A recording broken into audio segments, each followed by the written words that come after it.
One of those aiming to make history is Rand Paul, senator-elect from Kentucky, and he joins me this morning. Welcome. Thank you for being here. Good morning. In a way, it is, to coin a phrase, historic. There's never been a Tea Party in modern American history, and you are one of the prominent Tea Partiers. What is your first aim once you get to the Senate? I think the debt. We have to do something about the debt. I think we've been fiscally irresponsible for a generation or more here. And the one thing about the Tea Party that's interesting is it really is equal parts chastisement to both parties. You know, Republicans doubled the debt when we were in charge, and then Democrats are tripling the debt. And I've said this over and over again. It's not about political party, but it is about fiscally trying to do something to balance our budget.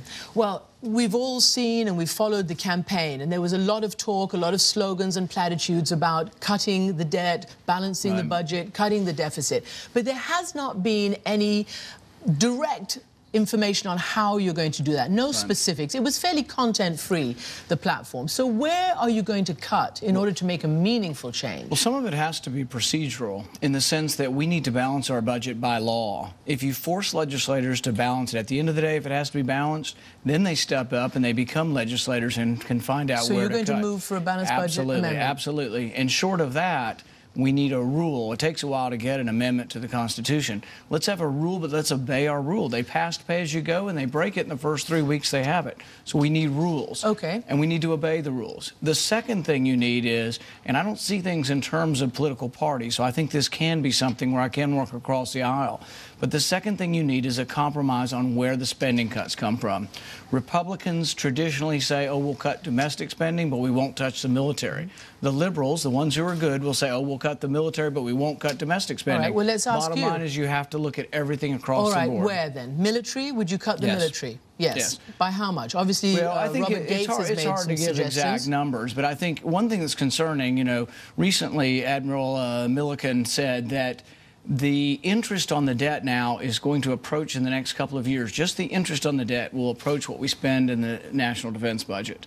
So, I mean, that should alarm us all. Bernanke says the debt is unsustainable. We need to do something about it. But the question again is exactly what? Because, again, the Republicans in the campaign have come up with 50 billion here, 100 billion there, a lot to you and me.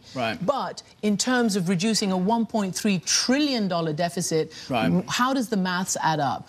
Are you going to cut entitlements? It has to be everything across the board. Entitlements? And you have to look at entitlements. Social Security? What I would say is not the people who are currently on it and not those approaching retirement, but the sooner we fix it, the better. So it may be 55 and under, but that should be this year. We should look at 55 and under. What do we do to change the system to make it more sustainable? Raise the retirement age? You may have to. You may have to. They're already talking about it. I mean, there's a bipartisan commission up here talking about raising age, graduating the benefits, maybe having means testing. You have to look at all of these things. They need to be on the table. But what you have to get there is you have to take it out of campaign mode. Exactly. You know, everybody in the campaign mode, how long have we been running Medicare ads? Democrats have run against Republicans for years saying, we're going to take away your grandmother's Social Security. We're not going to do that, but we need to fix it because we have too many people retiring. What about health care? All candidates were saying we had to repeal health care. Yet the American people did not say that in this election. 47% said repeal, 48% said no. It depends on where you look. You look at Missouri, 70% voted to get rid of Obamacare. Is that what you're going to do? In Kentucky, 70% of the people would like to repeal it or have our Attorney General challenge the constitutionality of it. I think there are some real constitutional questions. It's going forward. A federal judge in both Florida and Virginia have said, yes, we're going to go forward with this. So I think you will see that go forward. We will challenge it in the courts, and also we should try to repeal it. Let me ask you this in terms, again, of balancing the budget.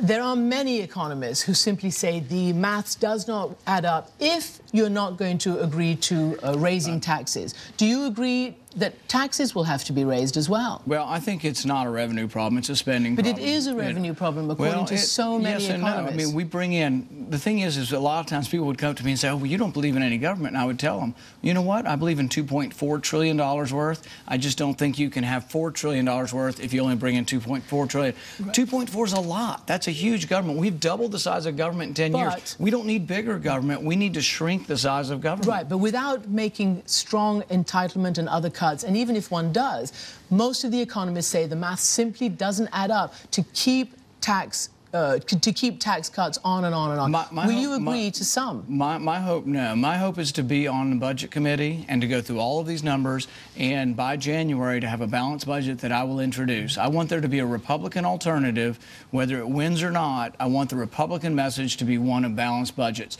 If they won't do it in a year, we'll say, how about 2 years? If they won't do it in 2 years, how about 3 years? But give someone me one has to believe specific cut, Senator-elect. All one across significant the board. one. No, but you can't just keep saying all across the board. Well, no, I can, because I'm going to look at every program.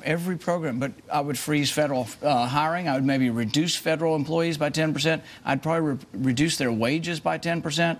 The average federal employee makes $120,000 a year. The average private employee makes $60,000 a year.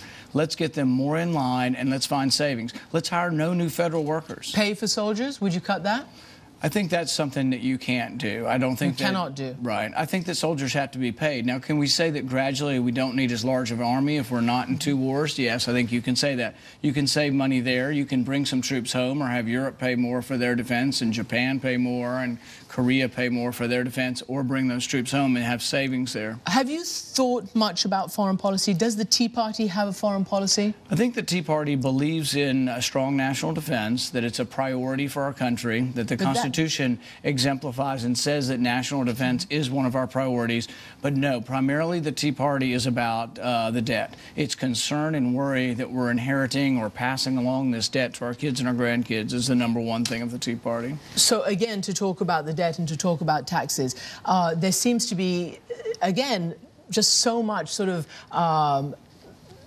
generalities, for want of a better word. Right. And for instance, well, the thing is you could call it a generality, but what if I were president and I said to you tomorrow we're going to have a 5% cut across the board in everything?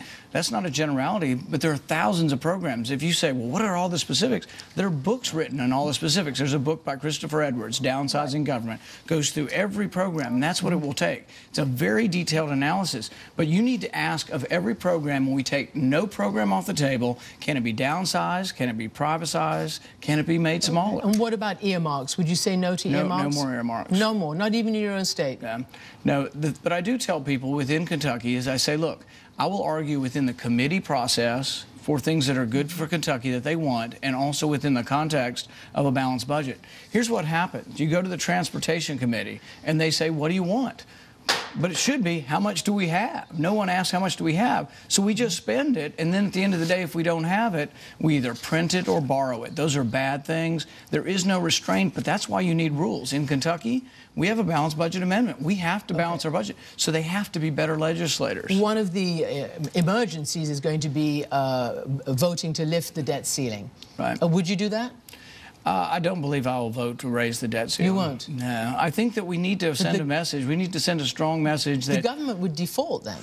Well, only if we won the vote would they default. So you think it won't? I think it's unlikely. There are people who vote against the debt ceiling every time to send a message that adding more debt is wrong.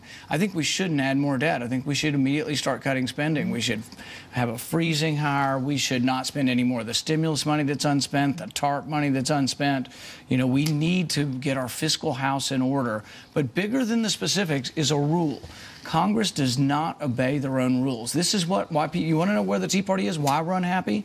We're unhappy because they pass pay-as-you-go, and in the first 3 weeks they say everything's an emergency and they evade their own rules. Right. Well, let me ask you about some of the challenges you might face from within your own party. Do you expect to be welcomed with open arms by the establishment Republicans? Trent Lott, former senior leader of the Republican Party, said when you get to Congress, they've got to co-opt you. Well, I think the interesting thing is... Are you co-optable? No, but I think the Tea Party actually is co-opting Washington. You look around you... So vice versa? Absolutely. We're coming, we're proud, we're strong, we're loud, and we're going to co-opt. And in fact, I think we're already shaping the debate. You hear a lot of talk about the debt now. Where do you think that's coming from? Can you compromise with the Democrats? Absolutely. And I told you where the compromise is. The compromise is Republicans never say they'll cut anything out of military. What I say is national defense is the most important thing we do in Washington, but there's still waste in the military budget. You have to make it smaller, but you also then need to address how many wars are we going to be involved in? Are we going to be involved in Afghanistan? everywhere all the time? Are you going to call for an early withdrawal there? We need to have a debate over it. Would you? We need to have a debate over it. But the president has a timetable. Right. Do you disagree with that? What I think is that ultimately troop deployments are decided by the president, not by Congress. I don't really think Congress can decide troop levels. In fact, I think if Congress told him to bring all of them home on a certain time, I think he can do what he wants constitutionally. But what I would say is we need to have a debate in our country, in our Congress, over is our national security still threatened by Afghanistan? Do we need to be there? Do we need to be there in a large... Do you think so? Well, do we need to be there? I want to ask these questions. Some of it, I don't know all the information yet. But what I would say is, do we need to be there in a large ground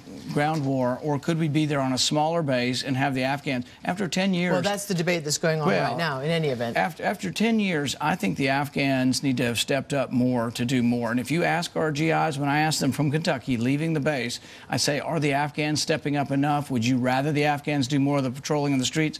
Every one of these young, brave men and women will tell you yes. So the mood is changing, even within those who are the brave young men and women that are serving our country. Will you ratify the START treaty? I think we need to have more discussion on it, but it doesn't sound like that I'm probably going to be in favor of that. It doesn't sound. We're going to have a discussion about it. Wouldn't it be a good thing to have more nuclear treaties with the Russians? Well, I mean, some of it has been good. I mean, some of it under George W. Bush. That would save money too, wouldn't it? Under George W. Bush, we did reduce armaments, and I think you have to. Some of it is devil's in the details there, and I need to know more about it before making an immediate decision. Well, we hope to have you back, and we'll get more details from you next time. Thank you. Senator-elect Rand Paul, thank you very much for joining us.